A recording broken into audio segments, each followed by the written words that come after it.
There are moments in life that carry weight far beyond their appearance. They pass quickly, leave no mark on the calendar, and yet they change something essential in how we see ourselves and others. A hug, one of the most common gestures in human interaction, is often one of those moments. But for most people, its meaning is lost. We've grown up in a world that teaches us to see physical touch as either routine or romantic, with little space for the layers that live in between. But psychology, especially the kind that ventures beneath the surface, shows us otherwise. What seems ordinary is often symbolic. What looks like a simple act can be a container for unconscious communication. A hug, in the right moment, speaks to the soul. In the right moment. In modern relationships, we rarely pay attention to the energy we bring into small gestures. We're too focused on outcomes. What she thinks, what she'll do next, what this means. In doing so, we miss the point entirely. Attraction is not built on technique. It's born from presence, from the ability to be fully aware in a moment when everything in you wants to escape, perform, or analyze. When a woman hugs you, she isn't just making contact. She's sending a signal. Often, she's not even aware she's doing it, but her body knows. And your response tells her more than any word you could speak. She's reading the unconscious, the way you breathe, the tension in your shoulders, the timing of your release. She's sensing whether you're emotionally attuned or emotionally armored. Most men don't recognize this. They see the hug as either a green light or a formality. They classify it, interpret it, use it to reinforce whatever narrative they already believe about their relationship with her. And in doing so, they stay locked in the mind, disconnected from the emotional field where real intimacy is born. A woman's embrace. A woman's embrace carries information. It communicates how safe she feels, how open she is to connection, how much she trusts. And it asks a question in return. Are you capable of holding this moment without reducing it? Can you meet her, not with performance, but with awareness? Can you meet her? In Jungian terms, a man's capacity to respond to closeness without collapsing into fear or control reflects the degree to which he has integrated the feminine within himself. Not the external woman, but the internal principle, the anima, the soul image, the part of himself that can relate, receive, and hold feeling without needing to master it. If that integration is absent, the hug becomes a trigger. It invites anxiety, misinterpretation, or withdrawal. The man either overreacts or detaches. He might see it as a step towards sex or as something to politely endure. In both cases, he misses the reality of the moment, which is neither an invitation nor rejection, but a mirror, a man's response. Your ability to respond to a hug with presence reflects how well you confronted your own emotional inheritance. If you grew up in an environment where touch was absent, weaponized, or confusing, your body will speak the history of that trauma long. Before your mind can make sense of it, you'll tense, you'll freeze, you'll pull away too soon or hold on too long, hoping she won't notice the fear beneath the gesture. What she remembers, but she does. People always do, especially women, especially in silence. What she remembers is not how long you hugged her or how confidently you moved your hand. She remembers how it felt to be in your presence. She remembers whether you were there or elsewhere, whether your body was a shield or a shelter. This is where so many men fail, not out of malice, but out of habit. They've never been taught to trust stillness, never been shown how to hold space without trying to fix, lead, or dominate it. They've been trained to see intimacy as a negotiation, not a language. But women live in the space between words. They feel meaning in tone, in tension, in the rhythm of touch. When she rests her head on your shoulder, when her breath slows down in your arms, when she doesn't pull away right away, she's not just being affectionate. She's disclosing trust in a language you were likely never taught to read. And if your instinct is to escape, to laugh it off, to reduce the moment with a comment or a gesture that breaks the energy, she will feel that too. And even if she doesn't say a word, something closes. An opening that was there a second ago is gone. Not because you failed to do something, but because you failed to stay. Staying doesn't mean being still physically. It means not abandoning yourself. Not letting fear of exposure lead your nervous system into disconnection. It means letting her feel the part of you that is awake. not the part that performs strength, but the one that knows stillness is strength. So when a woman embraces you and it feels like there's more to it than formality, slow down. Not as a tactic, but as a way of life. Become aware of your breath, the way your arms hold her, the way you hold yourself. Are you present, or are you anticipating your next move? Meeting the moment. You don't need to squeeze tighter or linger for effect. You need to meet the moment as it is, without fear, without expectation, just awareness. This is what she will remember. Not how you touched her, but how you made her feel when you did. And if you're truly present, she will feel it. Because few men are. Most are elsewhere, in their heads, in the future, in some projection of what they think they need to be. But when you meet her with stillness, something shifts. Her nervous system relaxes. The part of her that is always scanning for danger softens. The guardedness fades. And for a moment, there's no war between the sexes. No game. No performance. Meeting her with stillness. Only contact.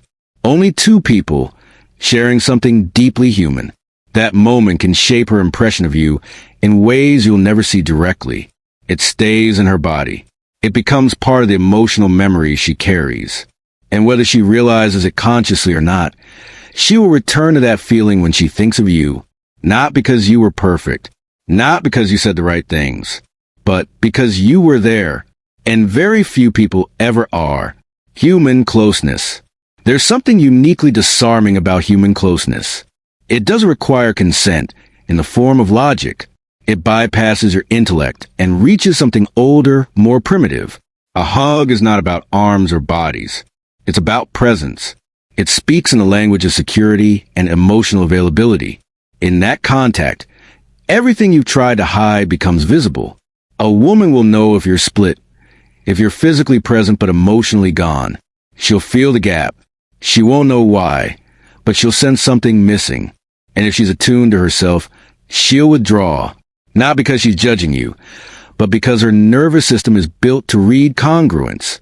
And when your body says, I'm here, but your energy says, I'm afraid, her subconscious listens to the fear. Congruence. What most men don't understand is that intimacy is not tested in grand gestures. It's tested in the subtle. The pause before letting go. The tone in your exhale. The absence of tension in your embrace. These moments are not trivial. They are everything.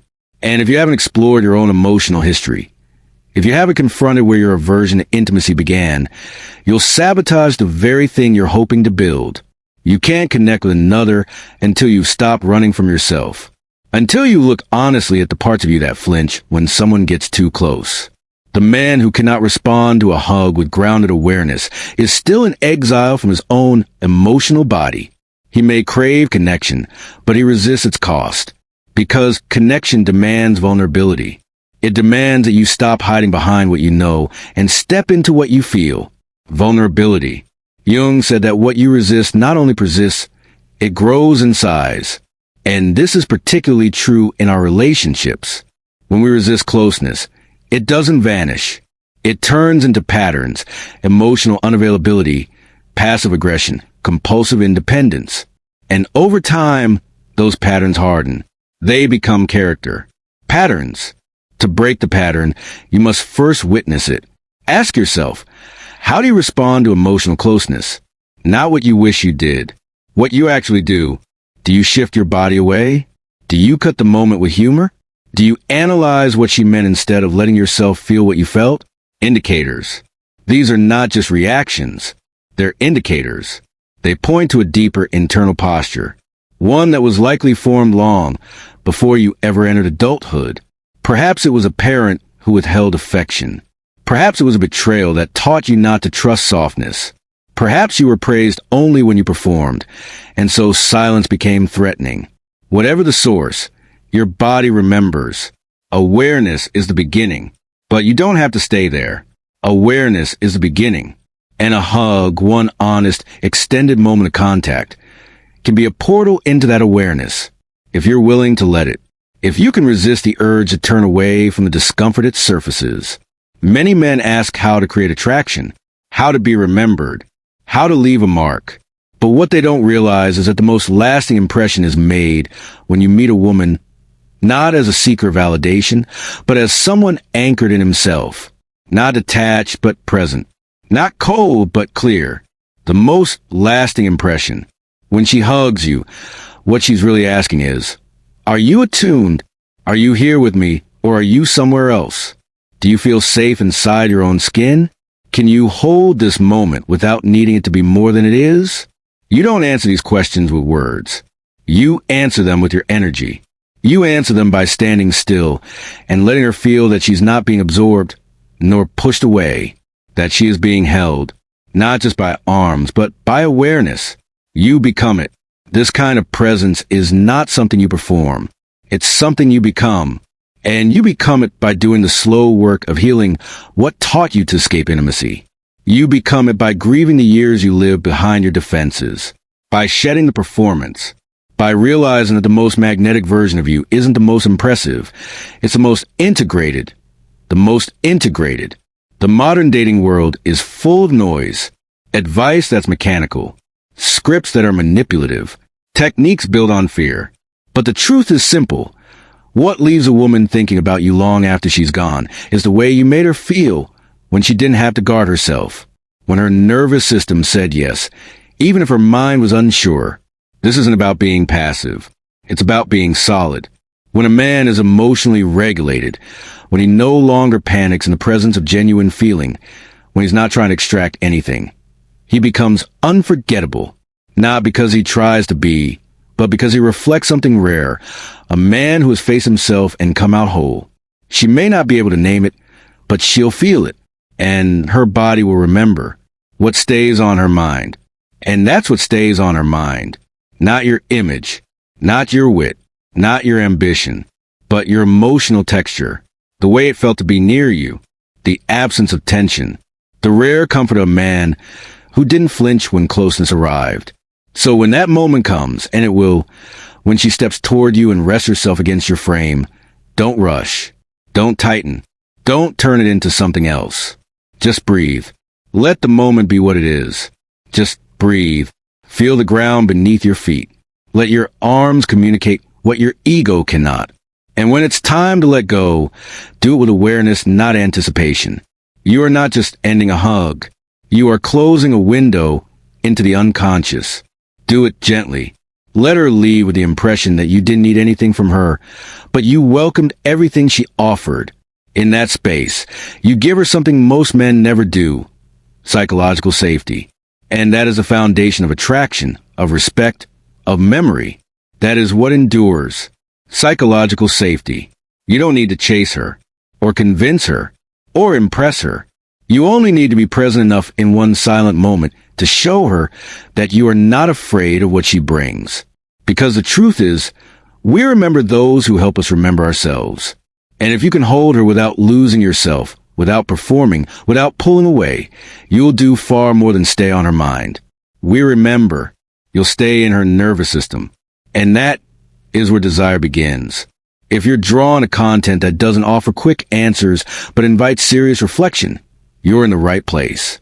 This channel is dedicated to exploring the unconscious forces that shape how we love, how we relate, and how we evolve through connection. We examine the inner architecture of attraction, emotional patterns, and psychological development, not as trends, but as lifelong work. What's offered here won't entertain the part of you that wants distraction. It speaks instead to the part of you that's ready to confront what lies beneath your reactions, your defenses, your longing. Subscribe if you value depth over stimulation. If you're willing to sit with discomfort, if you understand that becoming whole requires more than knowledge, it demands awareness, courage, and the willingness to face your own shadow. This isn't self-help. This is inner work. And if you're ready, we begin.